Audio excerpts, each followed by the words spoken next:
Hello friends, welcome back to my channel real life style में आपका बहुत बहुत स्वागत है। आप देख रहे हैं अपना पसंदीदा चैनल रियल लाइफ स्टाइल। और कुछ अर्जेंट वर्क से थोड़ा सा मुझे हटना पड़ा था वीडियो से, तो जो शेष रह गए थे मैं उन क्वेश्चंस को कंप्लीट करती हूँ। आइए देखते हैं। सरकार एवं इसके कार्यों की चर्चा। सरकार एवं इसके कार्यों की चर्चा अक्सर अतिवादी विचारों की तरफ ले जाती है। सरकार एवं इसके कार्यों की चर्चा अक्सर अतिवादी विचारों की तरफ ले जाती है। अतः शिक्षक को चाहिए कि वह क्या चाहिए शिक्षक को, आइए देखते हैं। ऑप्शन है, इस पर किसी भी वाद विवाद अथवा चर्चा से बचें। दूसरा है, सरकार के तौर तरीकों की आलोचना करें। तीसरा है, न्यायिक सक्रियता के लिए दलील दें। और फोर्थ है, उपदेशात्मक क्रियाओं की तुलना में अधिक वस्तुनिष्ठ अंतः क्रियाओं का आयोजन करें। तो इसका राइट आंसर है, उपदेशात्मक क्रियाओं की तुलना में अधिक वस्तुनिष्ठ अंतः क्रियाओं का आयोजन करें। और आपका नेक्स्ट क्वेश्चन है, निम्नलिखित में से किस कारक के विद्यार्थियों व किशोरों किशोरियों के व्यवहार व प्रवृत्ति पर असर के विषय में समाज विज्ञानियों के विचार सबसे अधिक विविधता लिए हुए हैं। निम्नलिखित में से किस कारक के विद्यार्थियों व किशोरों के व्यवहार व प्रवृत्ति पर असर के विषय में समाज विज्ञानियों के विचार सबसे विविधता लिए हुए हैं। परिवार ऑप्शन, दूसरा है विद्यालय, तीसरा है टेलीविज़न और चौथा है सहपाठी। तो इसका राइट आंसर हो जाएगा टेलीविज़न।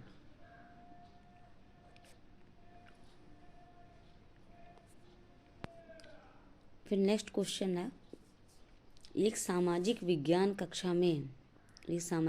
की कक्षा में शिक्षार्थी यह चर्चा आरंभ करते हैं कि विद्यालय के निकट मोबाइल टावर लगना चाहिए कि नहीं। एक छात्रा कहती है कि टावर से निकलने वाला विकिरण छात्राओं को बीमार कर देगा। एक और छात्रा कहती है कि उसने समाचारों में सुना है कि मोबाइल टावर मनुष्यों को बीमार नहीं करते हैं। एक शिक्षिका के नाते क्या आपके विचार होने चाहिए, बताइए।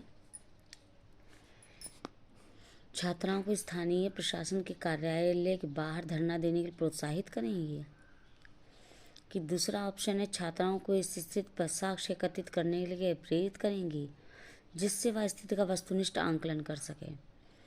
फिर तीसरा है, इस विषय पर कक्षा में एक संरचनात्मक बहस का आयोजन करवाएंगी।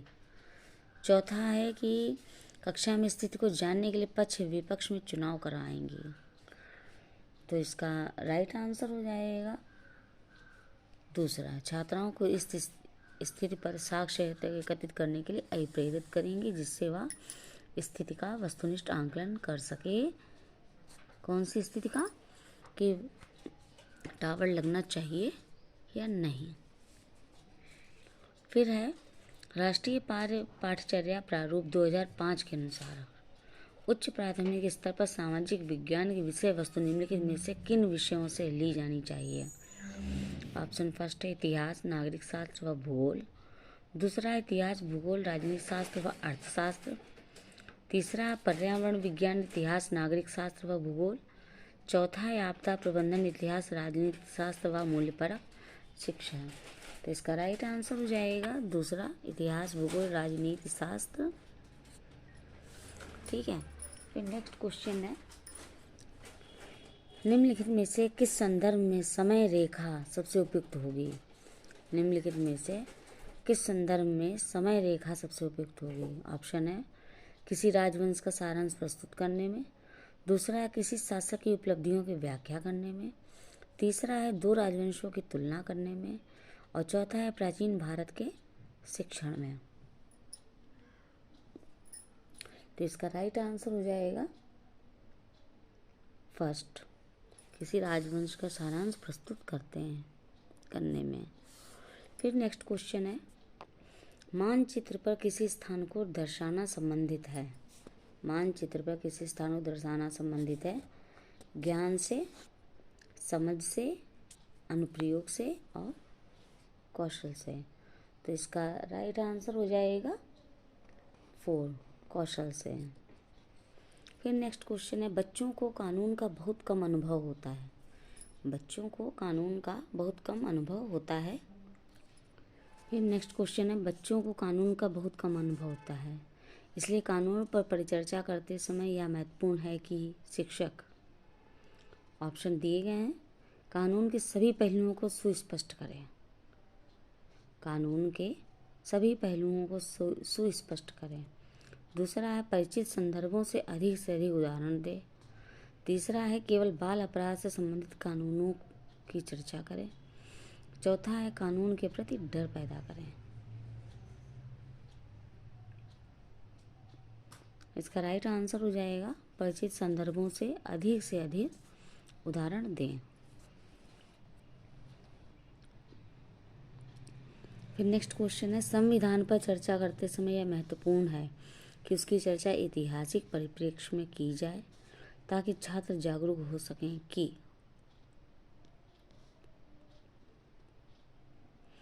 संविधान पर चर्चा करते समय यह महत्वपूर्ण है कि इसकी चर्चा ऐतिहासिक परिप्रेक्ष्य में की जाए ताकि छात्र जागरूक हो सकें कि किस मामले में जागरूक हो सकें। देखो ऑप्शन है लोकतंत्र की जड़ें भारत में हैं। दूसरा प्राचीन भारत में गणतंत्र फल फूल रहा था। तीसरा उपनिवेश के विरुद्ध संघर्षों का इस पर गहरा प्रभाव है। और चौथा है भारतीय संविधान विश्व का सबसे पुराना संविधान है। तो इसका राइट आंसर हो जाएगा 3, उपनिवेश के विरुद्ध संघर्षों का इस पर गहरा प्रभाव है। फिर नेक्स्ट क्वेश्चन है सामाजिक विज्ञान में परिणाम आधारित शिक्षार्थी। सामाजिक विज्ञान में परिणाम आधारित शिक्षार्थी अधिगम मॉडल निम्नलिखित में से किस पर प्राथमिक तौर पर केंद्रित होगा। समूह गतिविधियाँ, भ्रमण एवं संकलित परीक्षाएं। दूसरी है कक्षा में पाठ्यक्रम का पूर्ण अध्ययन करवाना। सूचना आधारित शिक्षण व संकलित आंकलन। तीसरा है अधिगम उद्देश्य अधिगम गतिविधियाँ, रचनात्मक संकलित आंकलन। चौथा शिक्षा उद्देश्य नई शिक्षण पद्धतियाँ, बोर्ड परीक्षाएं। तो इसका राइट आंसर हो जाएगा 3, अधिगम उद्देश्य अधिगम गतिविधियाँ, रचनात्मक व संकलित आंकलन। ठीक है, अब इसका राइट आंसर क्वेश्चन है नेक्स्ट है आपका एक सामाजिक विज्ञान की शिक्षिका द्वारा कक्षा में प्रभावशाली होने के लिए निम्नलिखित में से कौन सी विधि उपयोग में लाई जानी चाहिए। एक प्रभावशाली विज्ञान की शिक्षिका द्वारा कक्षा में प्रभावशाली होने के लिए निम्नलिखित में से कौन सी विधि उपयोग में लाई जानी चाहिए। ऑप्शन है फर्स्ट विचारोत्तेजक व रुचिपूर्ण गतिविधियों द्वारा शिक्षार्थियों का विषय के प्रति आकर्षण बढ़ाना। दूसरा है प्रत्येक सोमवार को परीक्षा लेकर छात्राओं का ज्ञान वर्धन करना। तीसरा है धीरे सीखने वाले शिक्षार्थियों के विश्वास को। फिर है एक सामाजिक विज्ञानी शिक्षिका द्वारा कक्षा में प्रभावशाली होने के निम्नलिखित में कौन सी विधि उपयोग में लाई जानी चाहिए। ऑप्शन है विचारोत्तेजक व रुचिपूर्ण गतिविधियों द्वारा शिक्षार्थियों का विषय के प्रति आकर्षण बढ़ाना। दूसरा है प्रत्येक सोमवार को परीक्षा लेकर छात्राओं का ज्ञान वर्धन करना। तीसरा है धीरे सीखने वाले शिक्षार्थियों के विकास को बढ़ाने हेतु ढीले ढंग से ग्रेड्स देना। चौथा है माता पिता को बच्चे की शिक्षा में सम्मिलित करने हेतु गृह परियोजना देना। तो इसका राइट आंसर हो जाएगा, तो इसका राइट आंसर है फर्स्ट आपका विचारोत्तेजक व रुचिपूर्ण गतिविधियों द्वारा शिक्षार्थियों के विषय पर आकर्षण बढ़ाना। फिर नेक्स्ट क्वेश्चन है निम्नलिखित में से कौन सी प्रक्रिया सामाजिक विज्ञान कक्षा में शिक्षार्थियों के शैक्षिक गतिविधियों पर बिताए गए समय को बढ़ाने के लिए सर्वोत्तम है। निम्नलिखित में से कौन सी प्रक्रिया सामाजिक विज्ञान कक्षा में शिक्षार्थियों के शैक्षिक गतिविधियों पर बिताए गए समय को बढ़ाने के लिए सर्वोत्तम है। ऑप्शन फर्स्ट है सप्ताह में 3 बार गृह कार्य देना। दूसरा है नए विषयों पर उन पर चर्चा करने से पहले सभी शिक्षार्थियों को अलग अलग परियोजना देना। तीसरा है रुचि बनाए रखने हेतु दिए जा रहे व्याख्यान में अधिक से अधिक नई सामग्री रखना। चौथा है ठीक ठाक योजना और प्रत्येक गतिविधि के लिए नियत समय का पालन। तो इसका राइट आंसर हो जाएगा दूसरा नए विषयों पर नए विषयों पर उन पर चर्चा करने से पहले सभी शिक्षार्थियों को अलग अलग परियोजना देना। फिर नेक्स्ट क्वेश्चन है, एक छात्रा भारतीय सैनिकों द्वारा कारगिल युद्ध में झेली कठिनाइयों के विषय में उत्सुक है। एक छात्रा भारतीय सैनिकों द्वारा कारगिल युद्ध में झेली कठिनाइयों के विषय में उत्सुक है। वह कुछ सैनिकों का इंटरव्यू लेती है जिन्होंने इस युद्ध में हिस्सा लिया था। इन सैनिकों को निम्नलिखित में से क्या माना जा सकता है? ऑप्शन फर्स्ट गौड़ स्रोत, दूसरा प्राथमिक स्रोत, तीसरा है वास्तविक बयान करने वाले और चौथा है आंतरिक स्रोत। तो इसका राइट आंसर हो जाएगा दूसरा, प्राथमिक स्रोत है। ठीक है। फिर नेक्स्ट क्वेश्चन है आपका, एक शिक्षक कक्षा 7, ये 7th लिखा हुआ है, कि छात्रों को गहन अध्ययन के लिए प्रकरण देना चाहता है। एक शिक्षक कक्षा 7 के बच्चों के छात्रों को गहन अध्ययन के लिए प्रकरण देना चाहते हैं, इसलिए सबसे उपयुक्त कौन सा होगा? भूकंप, भारत की प्रमुख फसलें, भारत में पाए जाने वाले खनिज, चौथा है पृथ्वी की संरचना। तो इसका राइट आंसर हो जाएगा दूसरा, भारत की प्रमुख फसलें। फिर नेक्स्ट क्वेश्चन है, व्यक्तिगत चुनावों की तुलना में अवलोकन योग्य तथ्यों को ध्यान में रख निगमन निकालना निम्नलिखित में से क्या कहलाता है? व्यक्तिगत चुनावों की तुलना में अवलोकन योग्य तथ्यों को ध्यान में रख निगमन निकालना निम्नलिखित में से क्या कहलाता है? तर्कना, आत्मकेंद्रिता, सामाजिक बुद्धि उत्तेजना और फिर मुक्त संगत। ठीक है, तो इसका राइट आंसर हो जाएगा आपका पहला, तर्कना। ओके। फिर नेक्स्ट क्वेश्चन है, विभिन्न देशों में भूमि उपयोग को दर्शाने के लिए। दोस्तों क्वेश्चन बहुत ही अच्छे हैं और उम्मीद करती हूँ पसंद आ रहे होंगे आप लोगों को। विभिन्न देशों में भूमि उपयोग को दर्शाने के लिए निम्नलिखित में से कौन सी शिक्षण सामग्री उपयुक्त होगी? ऑप्शन है फर्स्ट फ्लो चार्ट, तुलनात्मक चार्ट, समय रेखा चार्ट या फिर वेन आरेख। तो इसका राइट आंसर हो जाएगा तुलनात्मक चार्ट। फिर नेक्स्ट क्वेश्चन है, एक शिक्षक अपनी पाठ्य योजना में छात्र मौर्य वंश के पतन के कारणों को बता सकेंगे। एक शिक्षक अपनी पाठ्य योजना में छात्र मौर्य वंश के पतन के कारणों को बता सकेंगे। अनुदेशनात्मक उद्देश्य लिखती है, या उद्देश्य किसके अंतर्गत आएगा?